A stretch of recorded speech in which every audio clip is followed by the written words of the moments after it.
Colegio de nosotros tan querido, lugar donde encontramos una inmensa familia, alumnos, padres, profesores unidos, el divino maestro lo ha logrado.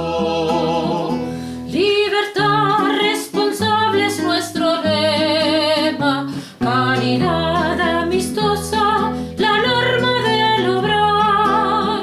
Si el divino maestro nos ha unido, esta meta es posible de alcanzar.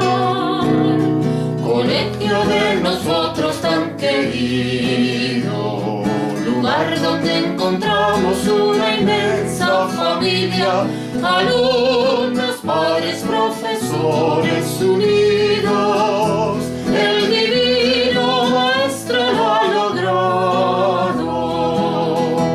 Cooperamos de forma muy activa en esta gran tarea de nuestra formación. Inteligencia, carácter, voluntad, la persona su armonía encontrará.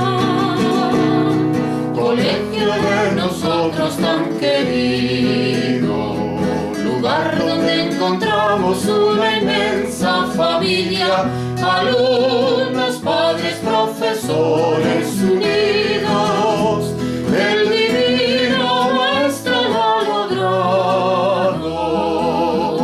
Construimos un mundo más fraterno, la justicia vivimos y unidos irradiamos. Si el divino maestro nos ha unido, reinará en el colegio la amistad.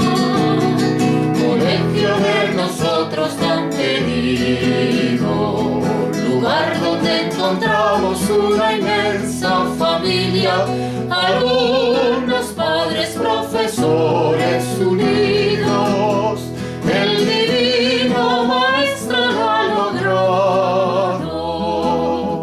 Soledad y Francisco están presentes, ellos son los que impulsan constante el avanzar de los colegios que por el mundo entero siguen dando hoy vida a su ideal. Colegio de nosotros tan querido, lugar donde encontramos una inmensa familia, alumnos, padres, profesores unidos.